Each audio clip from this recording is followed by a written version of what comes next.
Bonjour et bienvenue dans ce nouvel épisode du podcast 3 minutes pour entreprendre. Je suis Émilie Attard, je suis formatrice consultante en création et développement d'entreprise et j'ai fondé la communauté des entrepreneurs, une plateforme qui regroupe tous les outils pour l'entrepreneur. Formation, coaching, mise en réseau, blog et podcast. Aujourd'hui, je réponds à la question « Comment calculer ses prix de vente ?»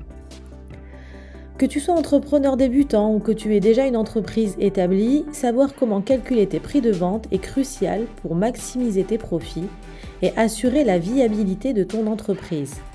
Dans cet épisode, je vais te présenter 3 manières de calculer tes prix de vente. À mon sens, il n'existe pas une méthode unique de calcul, mais plusieurs méthodes qui vont te permettre d'ajuster au mieux tes prix. Dans cet épisode, je te présente 3 méthodes.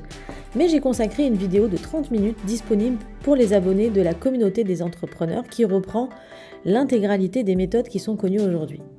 Allez, on démarre avec la première méthode. Il s'agit de la méthode de calcul des coûts de production.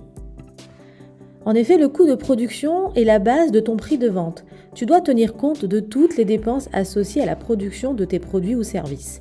C'est-à-dire les coûts directs tels que les matières premières ou la main-d'œuvre, et les frais généraux indirects tels que les loyers ou les taxes. Il est important de noter que les coûts de production peuvent varier en fonction du volume de production, de sorte que le coût unitaire de production, il peut être différent pour chaque produit ou chaque service. Deuxième méthode de calcul de ton prix de vente, l'analyse de la concurrence. Il est en effet important de tenir compte de la concurrence lors du calcul des prix de vente. Tu dois comprendre le marché sur lequel ton entreprise va évoluer et connaître ainsi les prix pratiqués par tes concurrents pour des produits ou services similaires. Cela va t'aider à déterminer si tes prix sont compétitifs et si tu peux te permettre de fixer des prix plus élevés ou plus bas que tes concurrents. Troisième méthode à prendre en compte, la notion de positionnement de ta marque.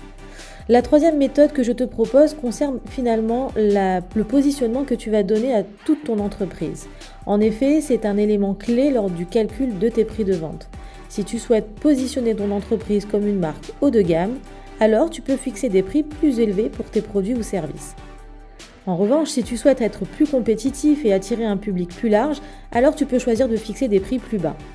Quoi qu'il en soit, assure-toi de prendre en compte les coûts de production et l'analyse de la concurrence lors de la fixation de tes prix. Allez, pour terminer sur les méthodes de calcul de tes prix de vente, il faut que je précise que tu dois, dans le cadre de ton étude de marché, questionner tes clients ou futurs clients pour connaître le prix psychologique, le prix attendu par le marché pour ton produit ou tes services. Le calcul de tes prix de vente peut sembler complexe, mais en tenant compte des coûts de production, de l'analyse de la concurrence et du positionnement de ta marque, et en faisant connaissance avec ton marché, tu vas pouvoir déterminer des prix qui maximiseront tes profits et assureront la viabilité de ton entreprise. Il est important de revoir régulièrement tes prix pour t'assurer qu'ils sont toujours compétitifs et qu'ils reflètent les changements dans les coûts de production et la concurrence sur le marché. Rejoins-nous sur la plateforme de la communauté des entrepreneurs pour en discuter avec d'autres membres. À bientôt!